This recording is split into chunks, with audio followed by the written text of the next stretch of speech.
Hi everyone, it's Judy, and I want to show you how I make these flowers. And I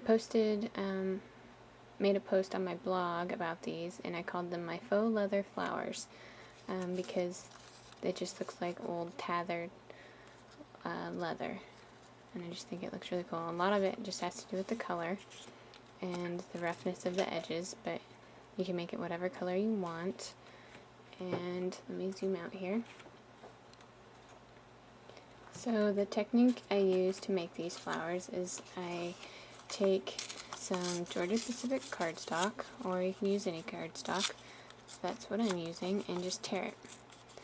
And I tear it just into a circular shape. Doesn't have to be perfect. That is the effect of it. And I take about 8 to 10, just kind of depending, and just make each layer a little bit smaller than the first. And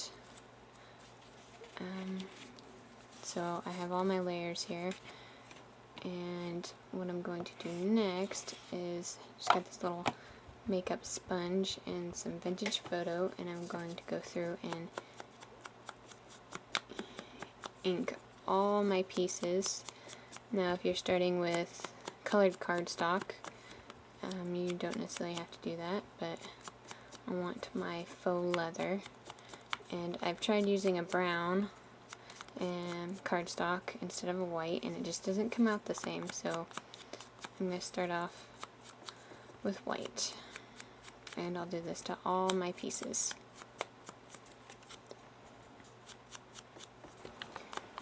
Okay, so now I have all my pieces inked, front and back.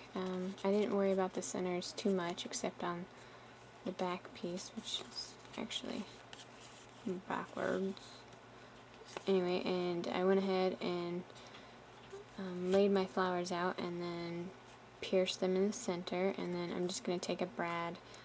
This is one of my least favorite brads, or least used. Because you won't see it, it doesn't really matter what the brad looks like. And you could glue it with hot glue, but I kind of like to use a brad, so I'm just going to layer these together.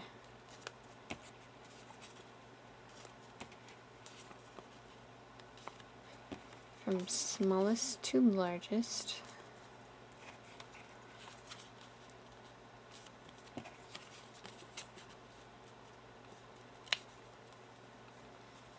And then separate my back piece here.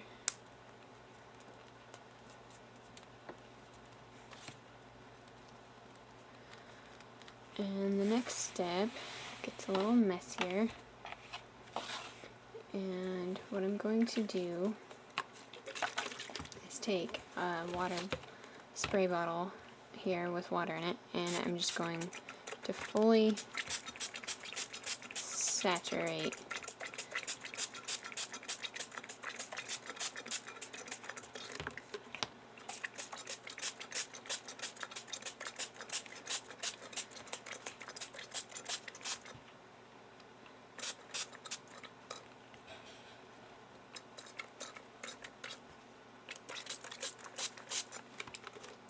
and then so you got a yummy little mess going on here.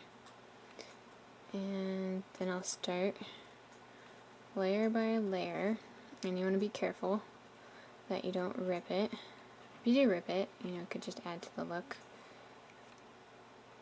And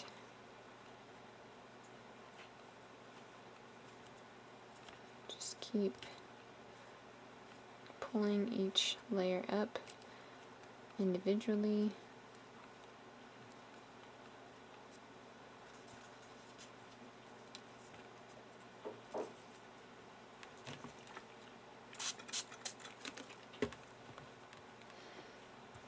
And if you look back on my videos, my first giveaway that I had some flowers that I made just the same way that I gave away.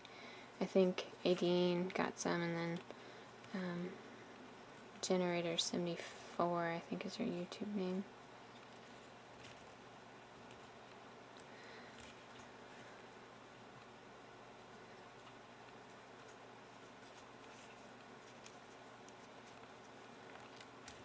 So I'm just going to keep doing this with all the layers.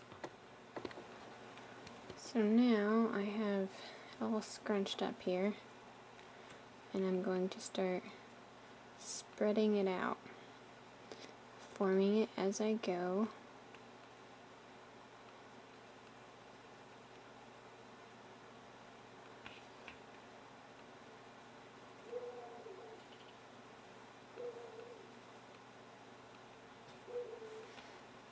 And again, you have to be really gentle that you don't tear it apart.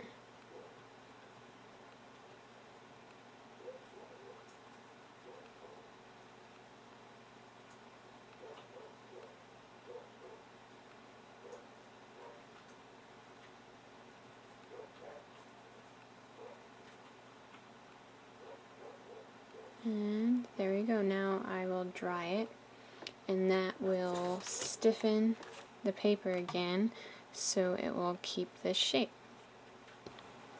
Okay, now I am done drying, and it's all crunchy and stiff again.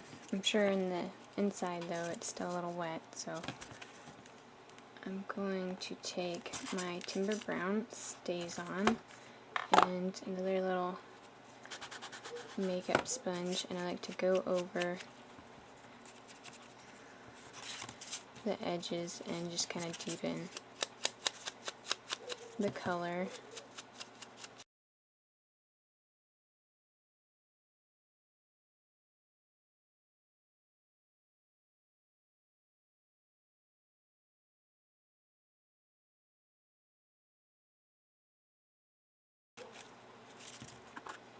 So there we go, I think that looks good. And so this one I actually used about 9 layers, I believe, and this one right here I used 6. So you can see, you can get a whole different look and the same technique. And this one, my ink pad's getting a little dry, so it wasn't quite as dark and cool looking as this one, but it still looks really cool.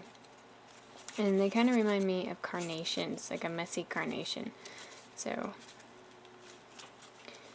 I think they're really cute. Fun and grungy. So there it is.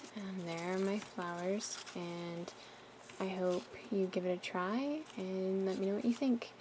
Be sure to leave a comment down below. Thanks.